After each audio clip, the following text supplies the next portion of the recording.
Okay. Well, it looks like it's time to go. At 6 o'clock, it's time for the Cape Canaveral Planning and Zoning Board to come to order. We're going to do we're going to act as two agencies tonight. We're going to act as the LPA for one agenda item and the Planning and Zoning Board for the following item, which are two related items. So we are now in order. Let's look at the minutes. You've seen the minutes. Is there a motion to approve or to change? Mr. Chairman, I move that we accept the minutes as they're written. Is there a second? I second it. Michael Miller. Thank you. John Price made the motion. Okay, motion and second. And is there any discussion? All right, all in favor of approval, say aye. Aye. Aye. Okay, let the minutes, let the recording show that everybody voted aye. Our next agenda item is to interview a board applicant, Eugene Thorpe. It appears that Mr. Thorpe is running late, so I don't know if you want to interview Ms. Stokes instead. We can do that. Thank you. Then we will move to interviewing Kathy Stokes, and she is the candidate from the Brevard County School Board. She'll be the representative from the school board, and she would be serving as an ex officio board member. And so, Kathy, thank you for coming tonight. I'm going to just start on my left and ask if there are any questions for Kathy or any discussion or whatever you want to ask. None at this time? Okay. How about you, Doctor? None at this time? All right. Well, I have one. Were you a teacher? Yes, yes, I taught for about 40 years. 40? Yep. God bless you. Well, Lord bless you. My wife was a teacher. She was a teacher for about that same length of time at Cape View. What's the one over on Pioneer Road? Lewis Carroll and Saturn. So she went around the horn in the system. We all have experience. So how long did you teach? Did you say 40 years? 40 years. One place or several? Several places, several states. I taught from community college to pre-K. I was a reading specialist, and I taught a lot in the 7th grade. And my original degree is in social studies, and I did a cluster of city planning and organizations, which was some of my most interesting courses I took. So I bet. My wife taught 6th and 7th grade, so. wonderful age. Yeah, great age, lots of hormones. Okay. How about you, John? Do you have any questions? I have no questions. I just appreciate you being here. Thank you. Oh, thank you. And next? I don't have any questions. Well, I do. Why do you want to be on this board? Well, we just sold our house in New Jersey, and we've been down here, as snowbirds. And I just really wanted to get involved in the community. And one of the things I enjoyed so much in college was the city planning. So I thought this would be, a good place to start and, try to make a change. Well, just be part of the community, so. So you're still snowboarding, or are you a permanent resident now? We're permanent residents here. Oh, good, good. Well, welcome for the permanency. Thank you. I'm done, thank you. Okay, you're going to be an ex officio member, and we were having a conversation before the meeting started about whether it would be a voting membership or not. And right now, we're going to give the city attorney to research that, and we'll know in due time. It's not important tonight because we'll make a recommendation tonight, You won't be voting on anything anyway. You're just here for the interview, and we'll make a recommendation to the council for the approval of the appointment. Or do we make an appointment? Is this a done deal? Is this a, Done deal. Done deal. so we don't do that to the council, huh? Right, yeah, the Florida statutes authorizes the school boards to appoint a person to serve on a local planning agency of the county and each municipality.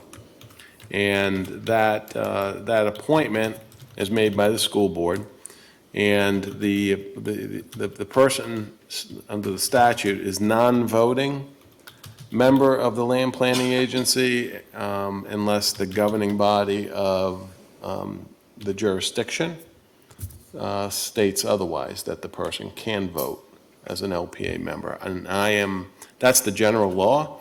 I am unsure whether or not any document in the city would make this appointment a voting member. Generally, ex officio board members under the Uniform Board Ordinance of the city, ex officio members are non-voting. And I don't know if there's any document that says otherwise for the school board appointee. But that's the lay of the land. Yeah, Mr. Chairman, I think the only other document that may be applicable to this is the interlocal, which I know I don't have a copy of in front of us this evening. But if the board would, I guess, kind of go along with me, as I recall reading the interlocal this week, preparing this agenda item, the interlocal does, I think, it mimics or mirrors the language that Anthony is referring to, is that it would be a non-voting member unless the city council otherwise indicates. So, yes. If I'm not mistaken, if we approve all three applicants, we're going to have more than 7 members, right? So we'll have a couple members that will not be voting members. Well, as we discussed, this is a 7-member board. We have 6 members currently, so we have 1 opening. So the board will need to determine who to put in that I'll call it the full-time position. The Chapter 2 in the city code says we can have up to 2 alternate members. We currently don't have any. So there's two slots that need to be filled there, so that's 3. And then up to 3. And then we can have ex officio members. In the city code, as far as what I've read, there's no limitation. There's no specifics on how many ex officio members you can have. Typically it's none or Well, 1, a but. question about the open slot then. Do we have the ability to insert this ex officio appointment into the open slot?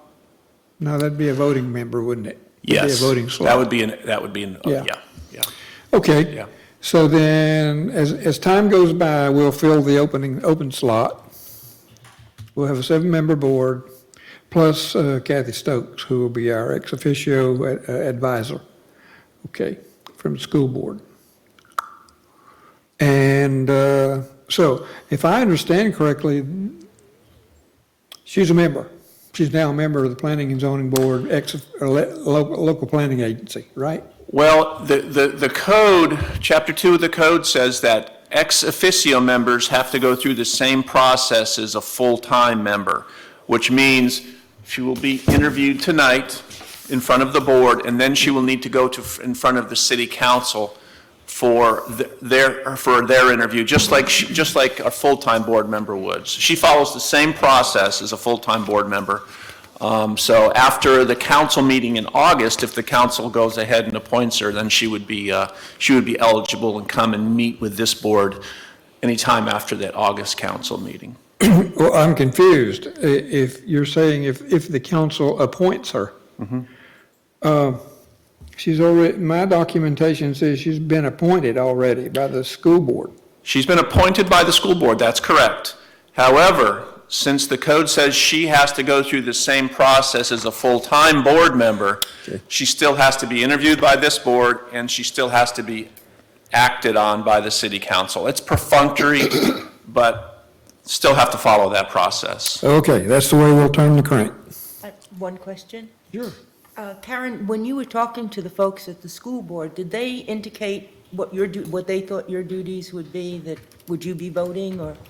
Originally she said no, and then she called back and said yes, so. Okay. And what is your preference? Well, if you're gonna put this much time into it, it'd be nice to vote, but I understand, whatever you decide is fine. Don't go away, you look like you're going to escape. Well, okay, so we've talked about the process, so we'll turn the crank on it, and we'll make a recommendation tonight to the council, and then they'll have a chit-chat with you, and then they'll make their recommendation, or their approval. They won't recommend, they'll approve. And as in the past, when we have alternates or ex officios, and I don't remember we've had one. But as your voice counts, you get to speak, same as any member. And so as we do business, if we don't have a seat for you up here, or maybe we'll have a seat for you back there by Dave at the table. But you'll be asked whether or not you have any input, any questions. You'll get to speak on every topic. And if you choose not to, that's okay too. But as far as being able to influence the outcome, yes, you'll have a chance to speak. Okay. Any other questions? Comments? No, Okay. no. Thank you. Mr. Chairman, I'd like to make a motion that we accept Ms. Stokes as the ex officio board member for the City of Cape Canaveral I'll second Planning and that Zoning motion. Board. Okay, we have a motion to recommend to the council to accept, and a second. I'll second that motion. Thank you. John Price made the motion. Nancy Gentilcore seconded. Okay. Then, is there any further discussion? All right. Would you call a roll, please? Mr. Russell, 4. Mr. Price, For the motion. Ms. Denny, For Ms. Gentilcore, the motion. Dr. Miller, 4. Mr. Stroud. For the motion. Thank you. Let's see, we approved the minutes, didn't we? And we have approved recommendation of Kathy. The second agenda item was Eugene Thorpe. Is that Eugene? Okay. Yeah, Mr. Thorpe is still not here, so if you desire, we can move him to a later date. Sure. Okay, Or maybe later on in the meeting tonight. If that's, We get if through, that's what you'd like to do, if he get shows through up, some of sure. the agenda items. We'll see if we have time. Okay. Maybe we can get him tonight.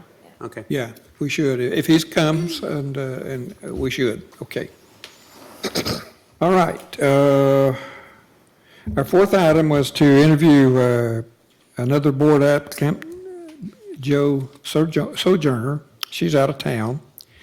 And so I think we table that until she's available next time. Okay. Do we need a motion to do that, or just leave it be as we wish? As you wish. I mean, you could table it to the next meeting. That's fine, or you can just let it be, and Dave will just put it on the next agenda. Okay, let's not waste everybody's time with a motion. Let's just table that until next time. And Dave can quarterback that appointment interview. Then that moves us into the next part of the agenda, which are public hearings. We're now into the public hearing phase of the meeting. Is there anyone here who would like to speak? And if so, we'll swear you in. Brian, are you going to speak to your agenda item tonight? Is it just for this item specifically, or any of the items? Do you want him sworn in now or for his item specifically? We generally just swear everybody in that wants to Okay. speak on any item that gets it over with. Yeah, So- all you gotta do is stand up, raise your right hand. Do you affirm to tell the whole truth, nothing but the truth, so help you God? I do. Okay, you're duly sworn when your item comes up. And anyone else? There's a couple here. If something comes up, it might be nice to be sworn. Stand up, we'll swear you in too. And your wife, I guess that's your wife. Do you affirm to tell the whole truth?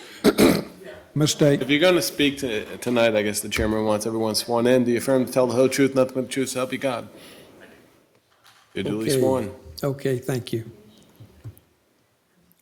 This is Okay. This is Mr. Thorpe. And Mr. Thorpe is here. All right. Since we have not started in on the agenda item B1, let's go sideways on the agenda and come back and interview a board applicant. That way we can get that business attended to. Eugene Thorpe? Yes, sir. Okay. Welcome. Thank you. We're glad you're here, and we've read your paperwork. We thank you for offering to serve, and I'm going to start to my left and ask if there are any questions for you. And go ahead. Well, no questions at this time. Thanks for coming out, though. Thank you. Why was the Planning and Zoning Board your first choice? Well, I've been in the area for 11 years now, and I like the progress that I see in the community, and I like to be a part of it. And from what I understand, planning and zoning is the committee that I would like to serve on. I'd like to take part in the future of the community, and that's one way of doing it, is being a part of that particular. Thank you. Okay. John, do you have any? John Price? Mr. Thorpe, I like the idea that you're one of the few people that applies to be on this planning and zoning board that put that as their first choice.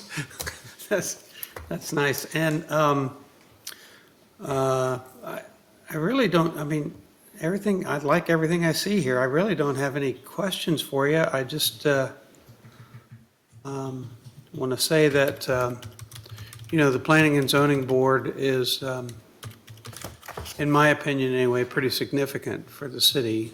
We offer a lot of suggestions and insight for the mayor and other people, and we certainly would appreciate your work with us on that. Thank you. Thank you. Okay. Mrs. Gilcourt?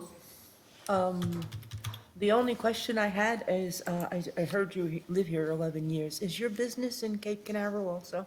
Yes, it is. It's right across the street, actually. Oh, okay. 8501 Astronaut Boulevard. We're right next to Southern Charm, where my wife is the broker owner. And we've been there now going on 3 years. That's nice to hear. And you have a lovely commute, huh? Well, yes, 2 minutes. We stay on Villanova Drive, so it's not far. That's what I was thinking. Thank you. So I see that you haven't had any experience on a government board, which is okay. Why do you think that you're a good fit for this board, and what would you bring to the table? Well, like I said earlier, I've been in the community for 11 years now, so I've watched it grow. I've watched them build this building that we're in tonight. And, I care. And I'm also a realtor, former mortgage broker, or mortgage lender. And so I know a little bit about planning the community. So I personally think it would be a good fit for me. I've never served on a board before, but I've been in business for a while. So I have a general understanding of business and what I want from the community, and what I believe the community, what the community is looking for. Good, thank you. I'm good. Okay. Any further questions? I had one. I think it got answered, but I'm not sure. How long were you a realtor, broker? Well, my wife's a broker, I'm under my wife, I see. literally. Yeah. And I've been in real estate, I've been a realtor for maybe 6-7 years now. Okay. Before that, I was a mortgage broker. So I've been in real estate probably overall for about 25 years now. Very good. Well, that's what we deal with. In planning and zoning, we deal with people's property. So, looks like a good fit to me. Are there any further questions? Mr. Chairman, I'd like, and I generally don't get involved in these conversations, I know it's not staff's role, but I would like to ask Mr. Thorpe to just briefly mention the other business that he and his wife are in, your home counseling business. Well, what we're doing, like I said, we're next to Southern Charm, right down the street here. And the office unit next door became available. So what we're in the process of doing is opening up a HUD counseling agency so we can help, people in the community as far as affordable housing, down payment assistance, and so forth. Our office is actually open. We're in the process now of submitting all the application to HUD, and we're also going to use the office as an event center. So if the city wants to use it for workshops or training, we have the capacity to probably fit about 60, 70 people in there. I have a smart board, so if you're doing some training, you'll be able to do presentations and so forth. So we're pretty much open for business, and it's something that, it's just our way of giving back to the community. So it's a nonprofit, and we're very excited about it. But again, we're in a for-profit business with our real estate company, but the nonprofit is just our way of giving back a little bit.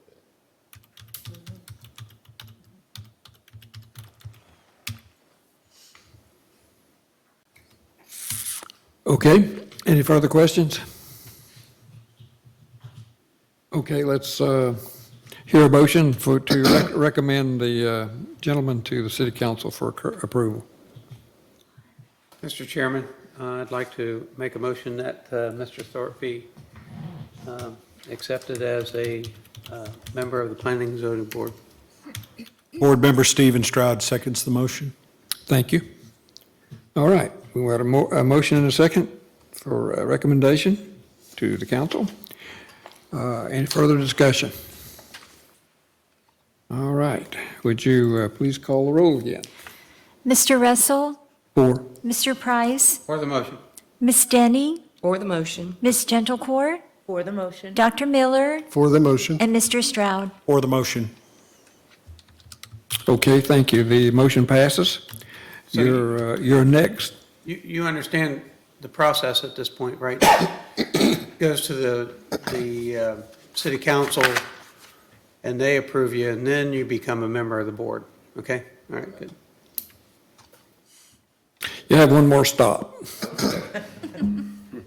All right, anything else you'd like to say? Just thank you for your time, and I love Cape Canaveral. I love where I live, and whether I want it or not, I love it here, and I love what you guys are doing for our community. Thank you. Thank you. All right. Thank you. So, okay, now we go to the next part of the agenda, and we have sworn everybody in for the public hearing phase. The item is the comprehensive plan amendment, and we're going to consider a recommendation of an ordinance to amend the future land use map.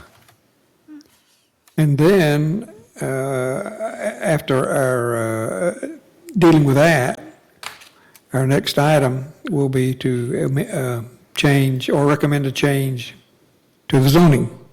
So you have to change the land use map before you change zoning. Those are the those are items 3 and 4, 1 and 2. The first one is a text change to the land development code. Oops. Yeah.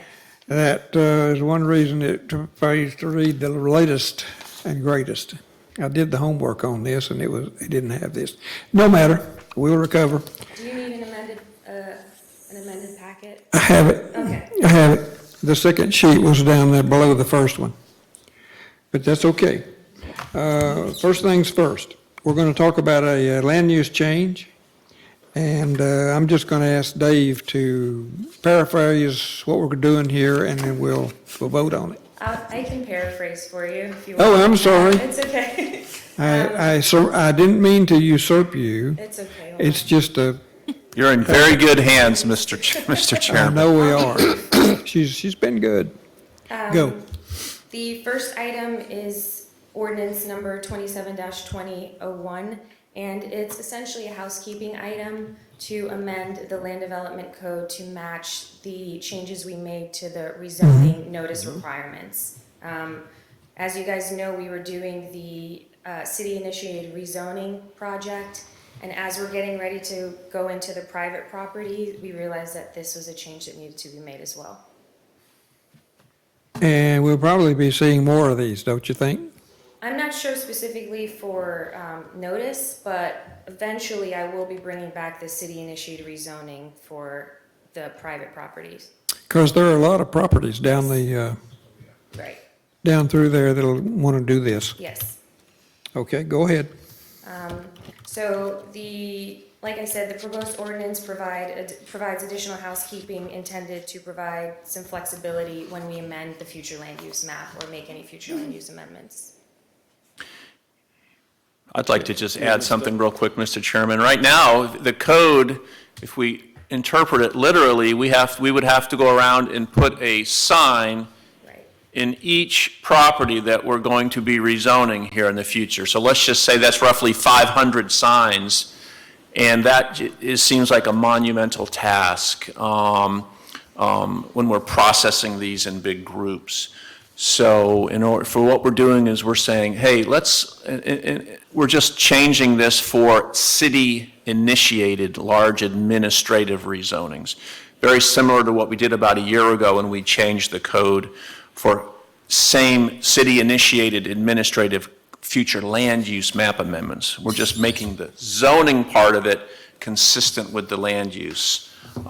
So it's but we still have other processes we'll be following to make sure that adequate public notice is taken care of. So Didn't we do some kind of administrative permission for small-scale changes to the land use plan? Yep, that's what I was referring to about a year ago or so. Yeah. Yeah, yeah. Well, if I could add, if you don't mind, Mr. Chairman. 2 years ago, the Planning and Zoning Board recommended a change to the local notice requirements for zoning permits.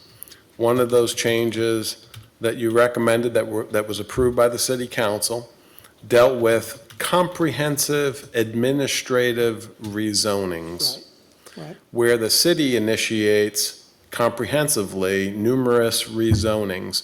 The Planning and Zoning Board recommended a streamlined local notice requirement. The council approved it. Well, the house cleaning item is, now, when you do comprehensive planning amendments to the future land use map, there are different notice requirements in the city code.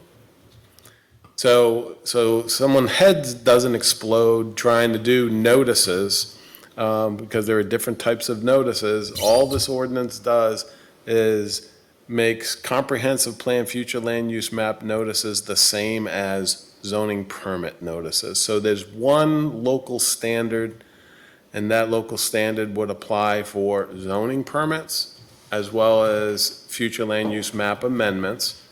And that, of course, is in addition to all the state notice requirements that staff has to apply for those types of permit applications. But, it's just too complex to deal with different types of notice requirements. This is just trying to streamline it and make it consistent locally. Okay, good explanation. Then, what do we do next? If you desire, we would recommend approval of ordinance number 27-2001 to the city council. Okay, just before we do that, is everybody comfortable with the fact that we're going to change the land use map? And it's going to change it from, if I remember quickly, I'm snowed under with paper now, from C2, No, this would be changing, these are the C1. notice requirements. We're still discussing the notice requirements for the future land use. Yes. like I said, Brenda, would you read the ordinance number again Sure. one more time? The ordinance number is 27-2021. Okay. Yes.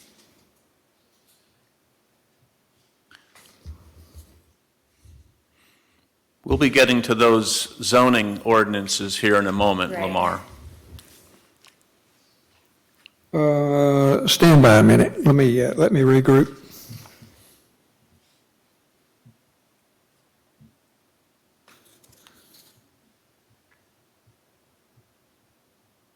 Okay, so 27-2021, that's the one we're Correct. dealing with now, Correct. and that's for public notices. Correct. Will we have to do this again? Does this action stand once and for all?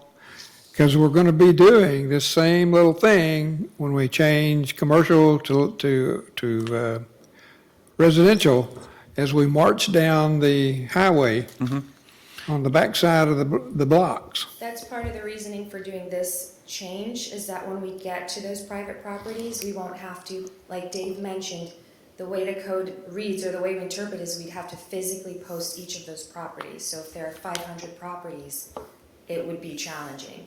So if we can streamline it in the code by this process, it would mirror what we do for the rezoning. Okay. And we notify the affected properties in addition to all the state requirements that we're supposed to do. Okay, I just repeated what Anthony said, but it Yes. finally sunk in. This got to be more complicated than but we knew it would be a challenge. It's definitely a process, and we're just taking our initial steps. But we're trying to simplify it, and as Anthony and Brenda have mentioned, to streamline it so it's not quite as difficult as it otherwise would be. Well, we're going to depend on you and Brenda to keep us in the right play. All right, so, You don't want to read this ordinance, do you? no, I don't. I'm talking to Brenda. Huh? Would you like me to, or? No. No. So it appears to me that we're trying to be consistent, which is always good to have the same process in each one. And it looks to me like the only thing that was difference between the two is posting the physical sign. We're still mailing out to the people in the general facility, so they will at least have been fed the information, not have to go pull it from Right, somewhere. and specifically as we move into our city-initiated rezoning, it will make the steps a little bit easier in addition to the requirements of the state and the other provisions in the code that we do follow. Well, this will be cost saving too. True, yes. Very much so. It just makes perfect sense. I mean, as you know, it creates, currently, there are just two standards. As you know, there's an official zoning map, and then there's a future land use map. There's two maps, right, that the city and this LPA considers and watches over. Well, when the city goes through this comprehensive rezoning effort for numerous private properties, they will be proposing future land use map amendments and zoning maps amendments for the same property. So right now, there are two different local advertisement requirements for the two maps. So what we're trying to do is create just one local notice requirement for both maps and not have two different standards, because it's hard enough trying to keep up with the state standards plus local standards. This is it's going to create a very time-consuming, laborious task for staff if we don't fix this problem.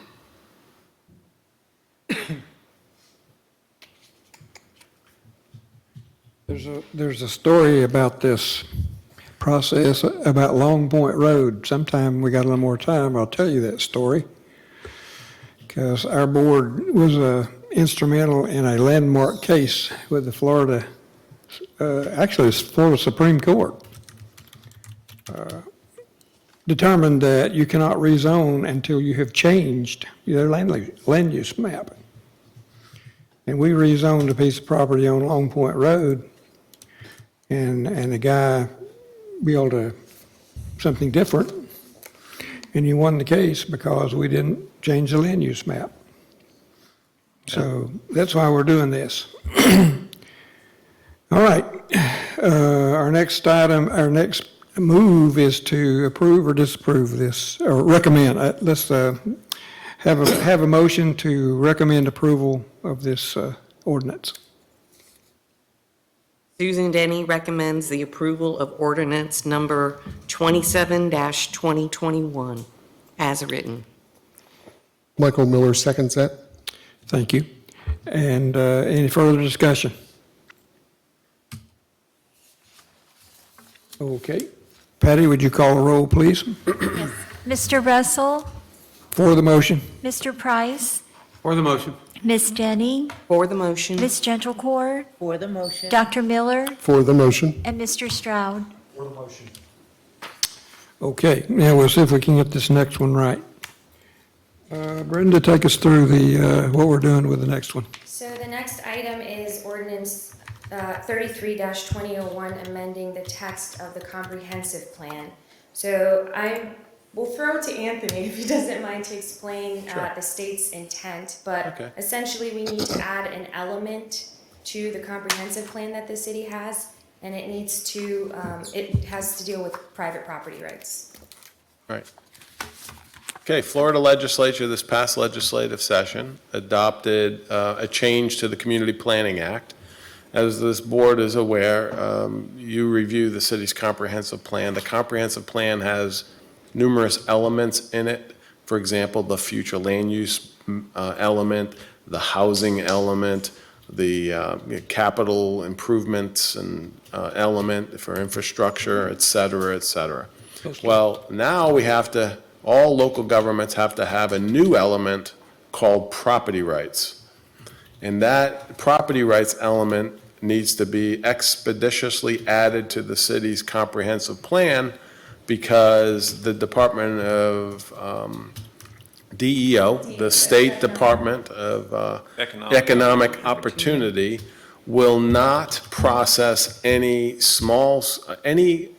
amendments to the comprehensive plan until the city adopts a property rights element. So the legislature wants the property rights element added to all of the comprehensive plans around the state of Florida expeditiously.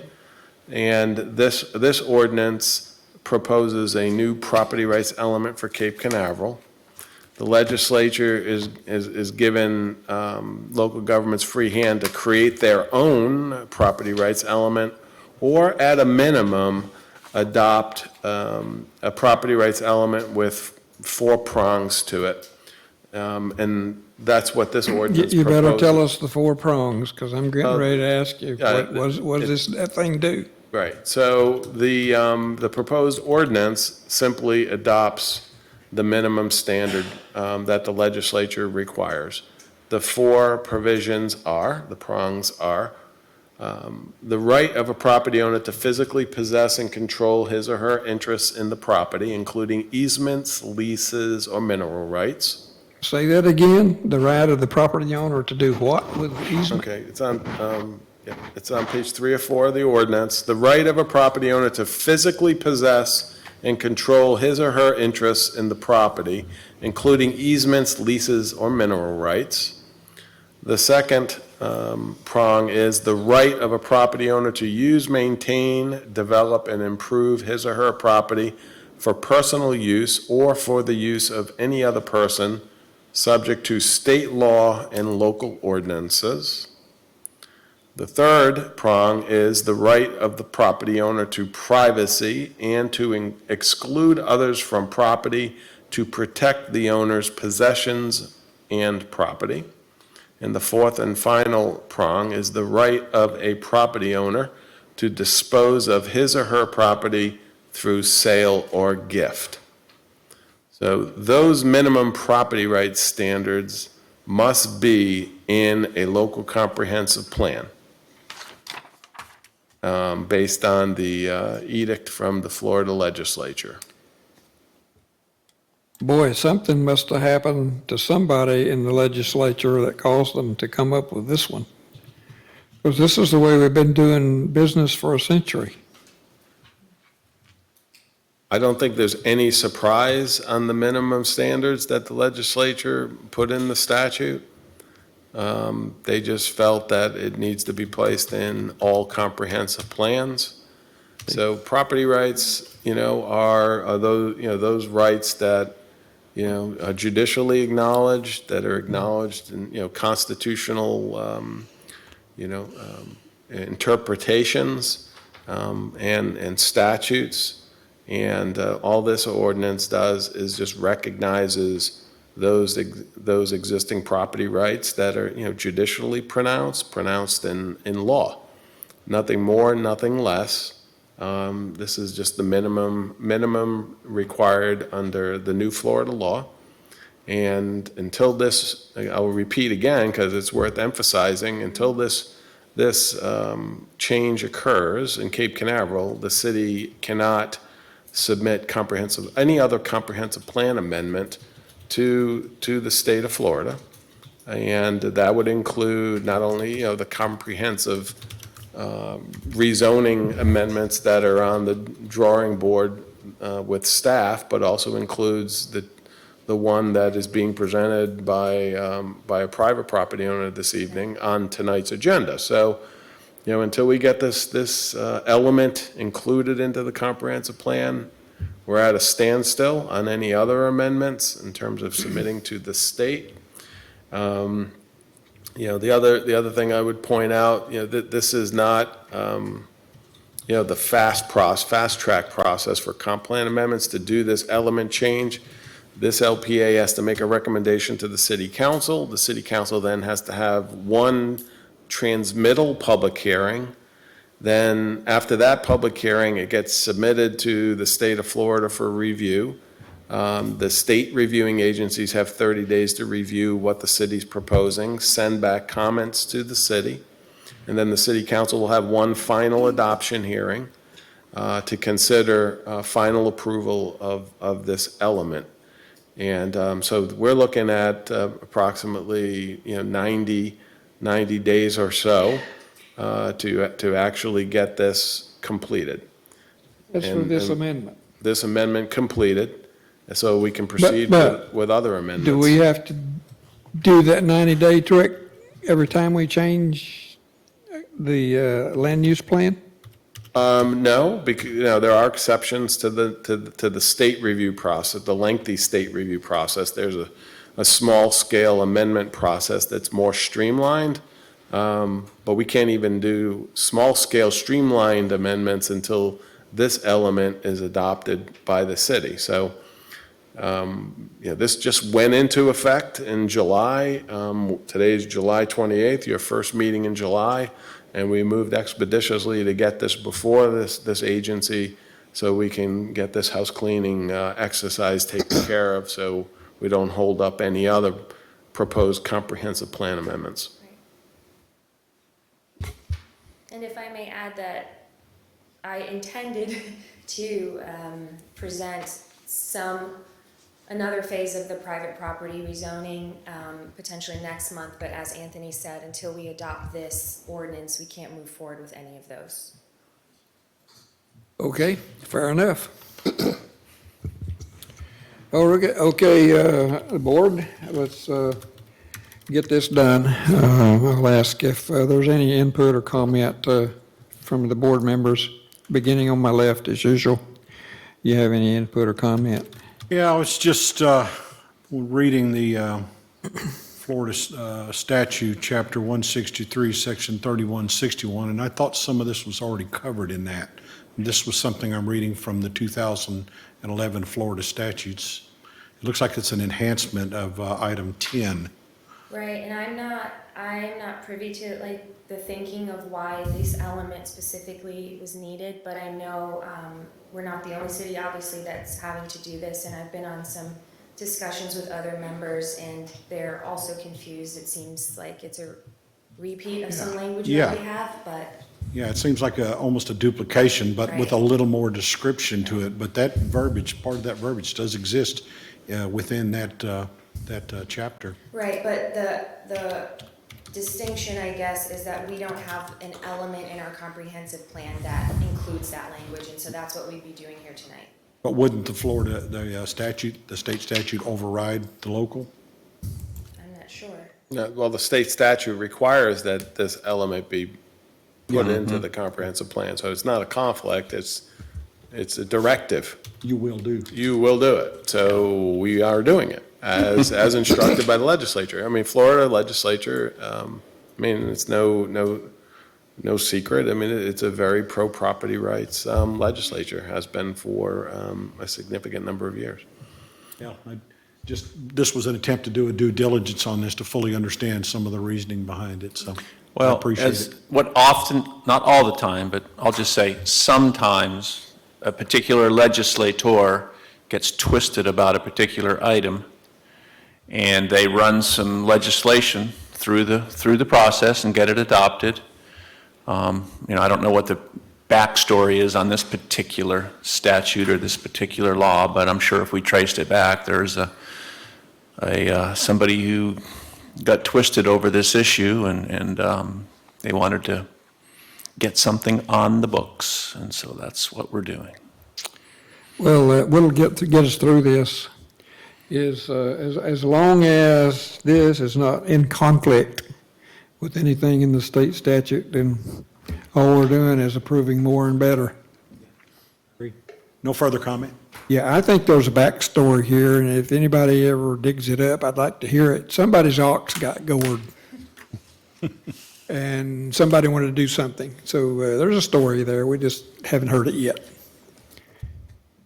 How about you? Let's get it done. Okay, I feel the same way. John? No comments or questions? No Okay. comments. Okay. No comment. Very good. Then let's get her done. May I have a motion to recommend approval of amending the comprehensive plan with this property rights element? Mr. Chairman, I'd like to make a recommendation to the city council that we approve ordinance number 33-2021 as written. Thank you. Michael Miller seconds that. Thank you. Okay, we have a motion and a second, and we've already discussed it, but I'll ask one more time. Patty, would you call the roll Mr. Russell, for the motion? Mr. Price, For the motion. Ms. Denny, For the motion. Ms. Gentlecore, For the motion. Dr. Miller, For the motion. Mr. Stroud. For the motion. Okay, that motion passes. All right, Brenda, take us through the next one. So this one will be affected by the previous ordinance. Initially, this item was slated to go to council next month, but because of ordinance 33-2021, I guess we're in limbo. So I think the recommendation would be to approve under the condition that the other ordinance gets approved and moves through that process with the state and the council. But this is for a rezoning and a future land use change to private property. The applicant, Mr. Stump, is here, and it is slated, this property was slated to be rezoned in our administrative rezoning. It's one of the few vacant properties that were in that group, and it is characteristically, I would say, in a residential category, even Yep. though the zoning is currently C1. So I think it follows the same pattern as we would do for the additional private properties as far as rezoning it and then consequently changing the future land use as well. So there's also a plat to consider for this project, but generally the project is 0.65 acres. We're rezoning from C1 to R2. Also changing the future land use map. And as you know, I won't go through the whole history there, but similarly, you used to be able to have a residential use in the C1, but that's no longer the case, thus the rezoning and, the city-initiated project as well. So that's what we have for consideration with both ordinance number 25-21 and 26-21, 2021. 25, 2021, and what was the other one? 26. 25 and then 26. They're both together on that same. Okay. And I have a brief, what- I have a few visuals, I'll just go through those briefly before you discuss. Okay. This is the aerial for the project, so it's off of Jefferson and Poinsettia. As I said, it's one of the few vacant parcels we have left on the presidential streets. And the intent is to use it for residential use, so the rezoning, and then the future land use change. This is our current zoning map that, if you will note, we made updates to. It indicates a lot of the park and conservation areas now that we did almost a year now back. And so this would be changing that parcel to be more consistent with the nature of the neighborhood and then our city-initiated rezoning project. And I just have a couple street images of the site. And then the proposed plat for the project. Any questions? I do. Okay. So you said that it used to be when it was zoned C1, you could put a residence in there, and now it's changed? There used to be a provision in the code that allowed a residential use in the C1 zoning category, but that changed quite a while ago. I think, I don't remember the exact year, but it's probably 3 or 4 years now.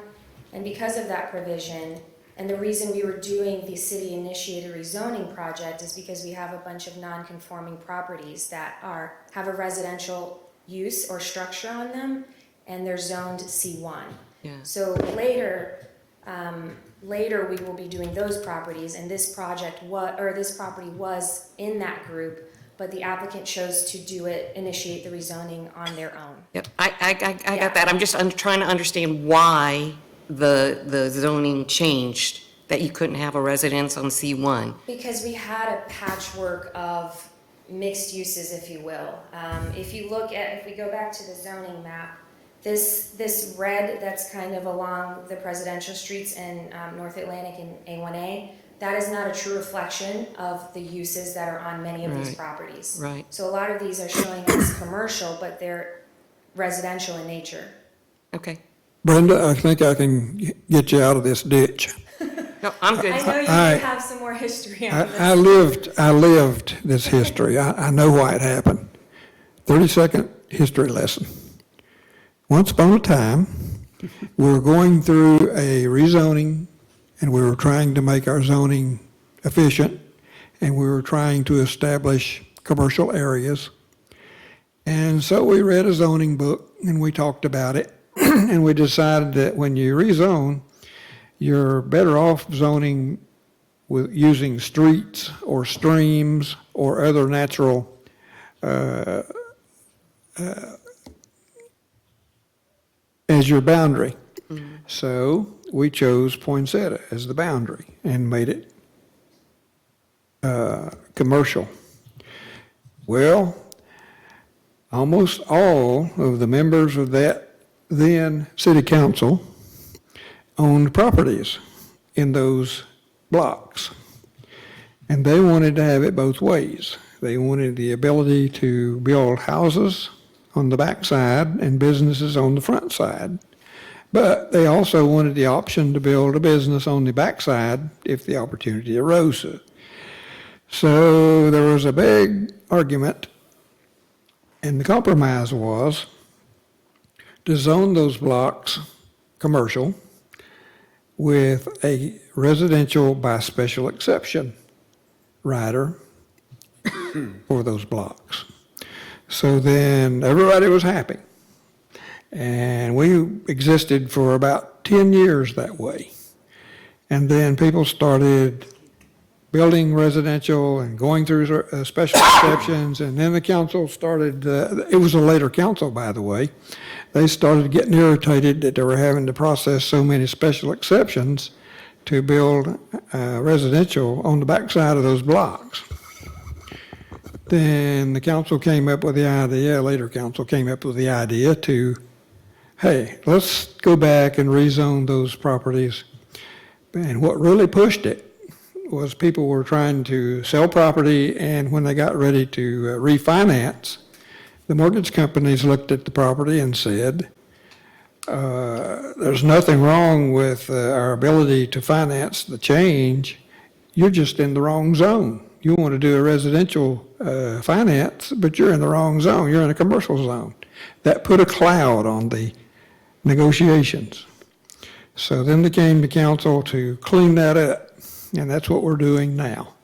We're cleaning up all the properties that want to be residential on the backside of that, I call it the backside, the seaward side, away from A1A. So we're now cleaning up a mistake from an old battle. Thank you. I think that was more than 30 seconds, but. Yeah, I get I appreciate like the that. history. Go ahead, Brenda. That's all I have as far as an overview. The applicant is here if you'd like to ask him some questions, and then I can make a recommendation after that. This is a good thing. We should rezone these properties as requested so they can get their finances without a cloud. So what we're doing is a good thing, and I recommend it. Any further questions or? I have a question for the owner.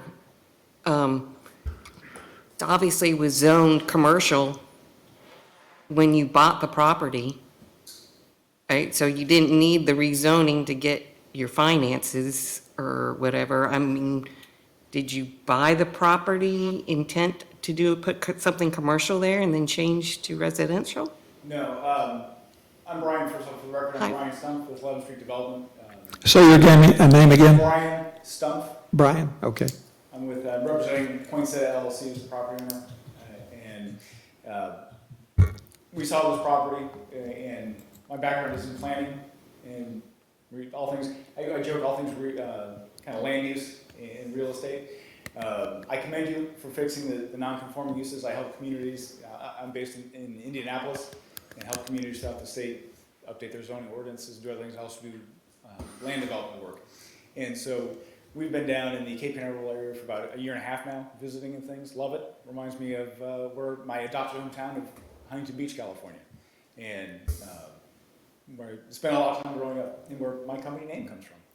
And so we saw this property, and the very first thing I do is look at the zoning ordinance. What does it require? I see that because of the dimensions of this vacant parcel, we can create 3 lots that all meet the requirements of the R2 district. So there's no waivers or variances or anything like that in order to create these 3 lots. And so that's when we move forward on it. From a context standpoint, I agree.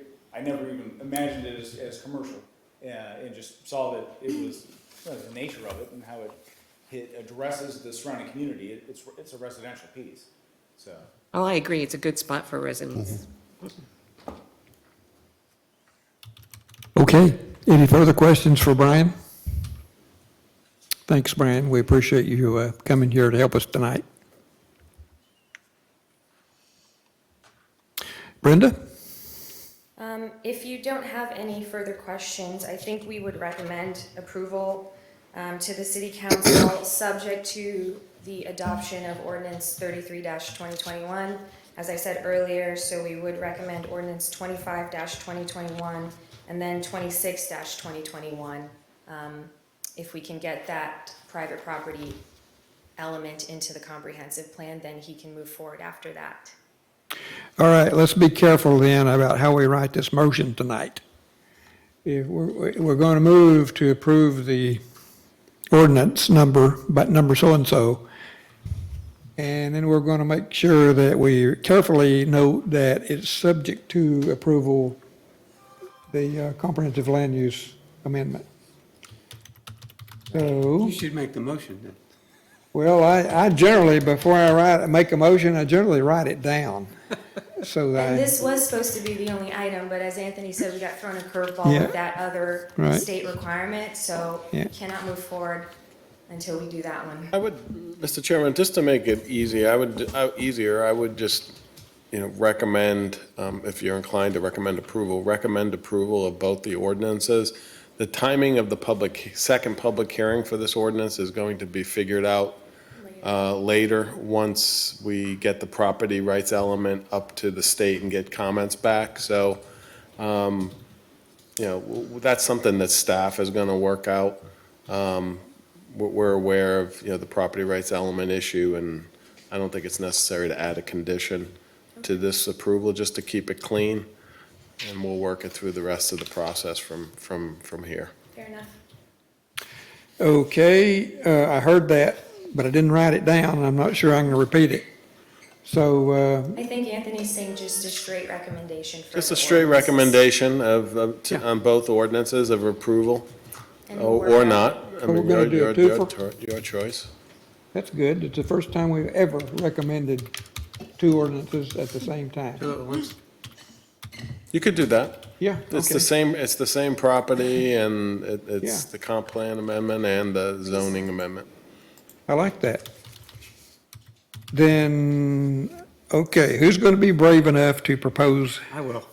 Go ahead. John Price, Mr. Chairman, I'd like to recommend to City Council the approval of ordinances 25-2021 and also ordinance 26-2021 as they are written. Subject to the approval of, We don't have to do oh, that. we don't have to do that. Susan Denny seconds the motion. Okay, thank you. I depend on all of you to keep me straight. All right, we have a motion. Is there a second? She just did. Susan Denny, she's already second. Good. Then, do we have any more discussion? All right. Patty, call the roll. Mr. Russell, For the motion. Mr. Price, For the motion. Ms. Denny, For the motion. Ms. Gentlecore, For the motion. Dr. Miller, For the motion. and Mr. Stroud. For the motion. Okay, Brenda, where are we at now? Are we done? We're done. Unless you Okay. guys have anything else. All right, we'll get to that. Thank you for quarterbacking us through this, and you too, Anthony, we appreciate that. Dave, as usual, didn't, I'm just kidding, Dave, we love you. He just And, added beauty to the scene. That's right, he adds beauty and charm. Yes, all of the above. Then that completes the regular agenda. Are there any reports or any discussion items? Okay. Then, without further ado, let's have a motion to adjourn. Michael Miller makes a motion to adjourn. Is there a second? I'll second that, Nancy Gentlecore. Okay, motion and a second. And Patty, call the roll. Mr. Russell, For, Mr. Price, For the motion. Ms. Denny, For the motion. Ms. Gentlecore, Dr. Miller, For the motion. and Mr. Stroud. For the motion. well, thank you. I